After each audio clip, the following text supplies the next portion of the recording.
Hey, what's up everybody, and welcome back to News Dose. And today we got an update for the Xbox Bethesda acquisition. Of course, they announced the Microsoft ZeniMax merger last year, but it technically was not officially done, and there has been some concern among the community that it could be blocked by the European Commission's antitrust regulators. This really is the one hurdle that Microsoft has to overcome to complete the acquisition, and today we did get an update on all that, and I'll kind of explain what it all means here in just a bit. Now, there's also a new feature apparently coming to the PS5 and Xbox Series that could dramatically improve graphics for both these consoles. I mean, these consoles already look good and everything, but this feature might not only make them look better, but also perform better. So stay tuned for all that as well, but as always, we got a lot of news to go over today. You all want some game news, and that's exactly why I'm here, so let's get right into it. And to start today off, let's talk about the highly anticipated Diablo 2 Resurrection. I've seen the community ask for a remake of this game for years and years, and it's finally happening in 2021. Diablo 2 is widely viewed to be the best in the franchise, and people who played the original are surely excited to play it again with better visuals and maybe even some quality of life changes. It is being developed by Vicarious Visions, which worked in the Crash and Saint trilogy, so it already sounds very promising. Vicarious Visions does a great job with remakes, and it looks like they're going to go that extra mile with Diablo 2 Resurrection, because check this out. If you played the original Diablo 2 that released way back in 2000, you might be attached to your character and save file, whether it's a newer file or something you've had for decades. So moving to a remake might cause some apprehension of leaving this file behind, but Blizzard and Vicarious Visions is looking to not only make this an easy transition, but to completely inject this game with nostalgia. You'll actually be able to bring your save file over to the remade Diablo 2. That's pretty incredible and something that I was not expecting, but there it is. This remake just continues to sound better and better. This is a very popular franchise, and I think that goes overlooked sometimes, but Diablo as a franchise is very popular. Diablo 3 as an example sold more than 30 million copies worldwide. This is absolutely one of the biggest franchises in the industry, especially on PC. Yeah, Diablo 2 Resurrected is going to be a major release in 2021, and it's cool to see it keep your old save files. Now, here's a story for you that you might not like too much.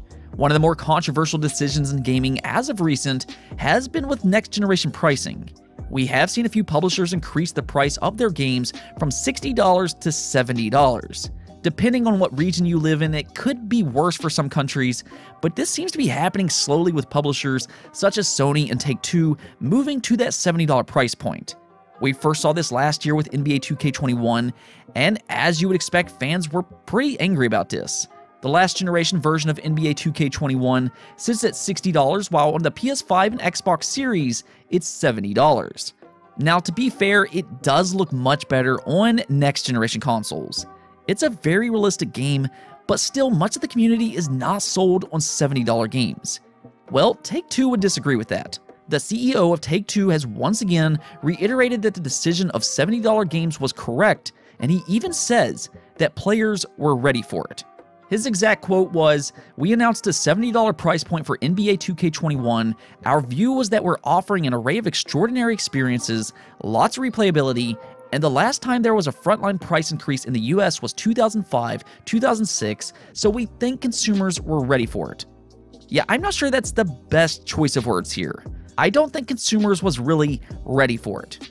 Maybe consumers were willing to pay for it because that's really their only option. I don't know, this is just such a weird thing to say, especially during a worldwide crisis. I just don't understand where he's going with this. I mean, again, maybe people are willing to pay for it just because, I mean, they don't really have any other option, but to say people are ready for it, I'm not so sure about that. What will be interesting to see, though, is how a $70 game compares to a $60 game at retail. If NBA 2K21 has competition with a $60 game, then how would it compare? Now, that would be interesting to see, but it does seem like a lot of people are willing to pay that extra $10. Some people might wait for a discount, but so far all publishers don't seem to be on board with that $70 price tag. I think some of these publishers are just kind of waiting to see how these games do in the long term. And if they are successful, we probably will see more publishers go with $70 games. They may not be ready to take on bad PR over a price hike just yet, because gamers are not going to like this at all, but if Take-Two and Sony are successful, it could be inevitable. Take-Two certainly seems confident with their decision still, though they do note that not all games will be $70. Let me know what you think about game prices increasing though. Have you bought any of these games, or are you completely against this decision? Let me know in the comments below. Next up, let's talk about Remedy Entertainment. They are amazing developers that in my opinion deserve so much more recognition for their games. They've worked on games such as Alan Wake, which was an amazing game and still really needs a sequel. They also did Quantum Break, that game is definitely underrated, and then most recently Control, which I believe is one of the best single-player experiences from last generation. It's now sold 2 million copies, and truthfully, it deserves so much more. It did recently come to the Xbox Series and the PS5. If you haven't played that game yet, go check it out. Trust me, you'll thank me later. But yeah, they've worked on some really good games in the past, and if you are a fan of Remedy Entertainment, I got some good news that you might like. They reportedly have 4 teams working on 5 different games. Now, we do know at least one of those games. They are working on the single-player component for Crossfire X. And that right there is the reason that I'm interested in this game. Remedy just does a great job with their games, so I'm excited about Crossfire X, or at least the single-player campaign. They also have a Vanguard team that is working on a new IP that has some kind of cooperative gameplay in it. This one does sound a bit smaller. Epic Games is also publishing 2 of their upcoming games, and the Control team is working on a big next-generation AAA project. The publisher is currently unknown for that particular game. So yeah, Remedy is working on a lot of different games right now. Hopefully they're not spreading themselves too thin, but I have to say, I think one of these could be an Alan Wake sequel. They have shown a lot of interest in the Alan Wake franchise in the last few years. They acquired the IP from Microsoft a few years ago, and they even did some Alan Wake Control DLC. I think they're prepping for an Alan Wake sequel, and I am all for that. I absolutely adored the original game. I personally thought it was one of the best Xbox 360 console exclusives, but the way it ended, we need more, so hopefully one of these unannounced projects will be Alan Wake 2.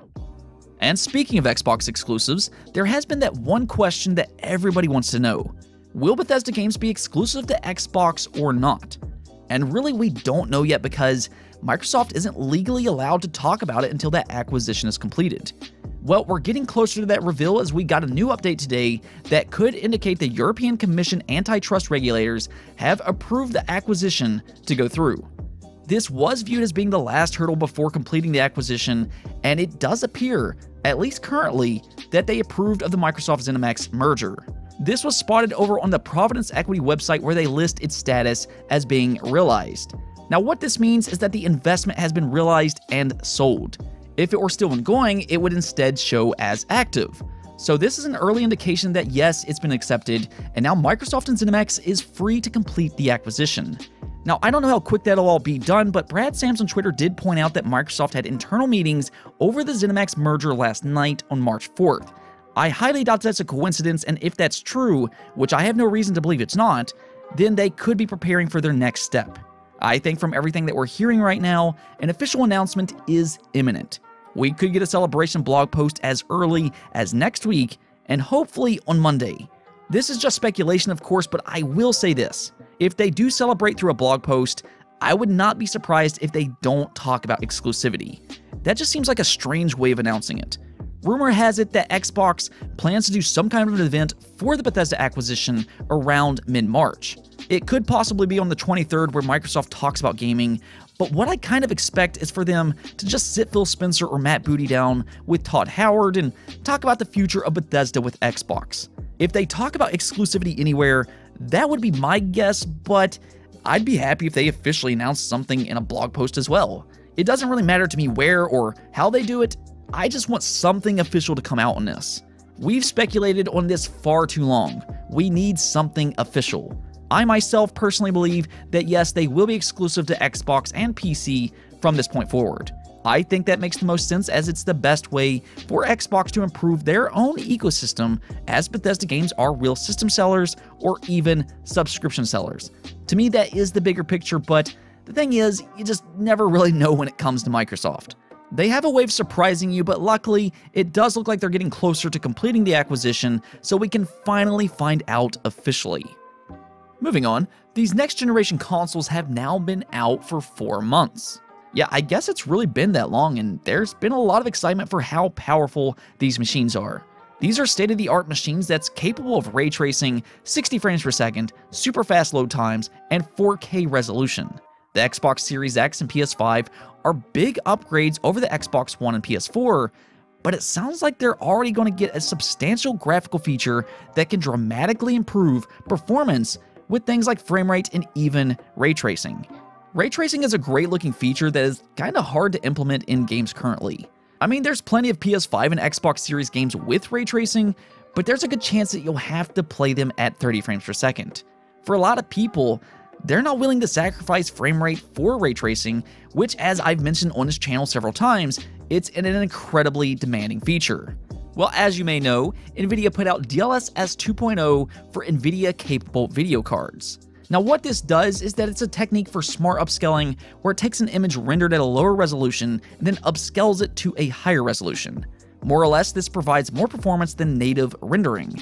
Yes, it's lower resolution, but the AI scales it up very impressively, and sometimes it looks even better. And while all that sounds great on paper and everything, it's also working. According to PCMag.com, Remedy's control runs incredibly well with DLSS 2.0, and impressively, this was with ray tracing cranked all the way up. As they note, DLSS 2.0 will offset the computational load to an AI network so games can look pretty and run fast at the same time. Basically, ray trace games will run with better frame rate. Why am I talking about all this though? Well, that's because AMD is developing their own competitor, Fidelity FX Super Resolution, and in Linus Tech Tips, it was teased that AMD is not rushing it out to the market as they want it to run on all platforms, including consoles. Yes, that would mean the PS5 and Xbox Series would have access to Fidelity FX Super Resolution, and if it's comparable to DLSS 2.0, that is a significant boost graphically. You might actually see ray trace games run at a better frame rate even. Now, we still need to see it in action, of course, but this is something to look forward to, and it kind of already shows you that Xbox Series and PS5 games are only going to get better from here on out. This is definitely exciting to say the least, as long as AMD implements Fidelity FX properly. We still need to see how well it works and everything, but DLSS 2.0 shows that type of technology can be more than worthwhile. And with all that said, let's move on to the poll of the day. Yesterday, we talked about the Nintendo Switch Pro or the Super Nintendo Switch, as reports are going out that it's getting a significant upgrade and looks to release this holiday. It's supposedly going to have a 7-inch OLED screen that runs at 720p resolution, and then while docked, it will have 4K output. But I wanted to ask you, the community, is this enough for you to buy a quote-unquote Switch Pro? And 53% of you said that yes, you will buy this rumored console if it in fact exists. Well, it does very much look like this is happening, and as I've said, the OLED screen alone personally has me wanting one. 53% of you though, that's a good number for an upgraded model. As I said yesterday, I expect this to be a hot item this holiday, not only for new buyers, but also for fans who want to buy a Switch for the first time.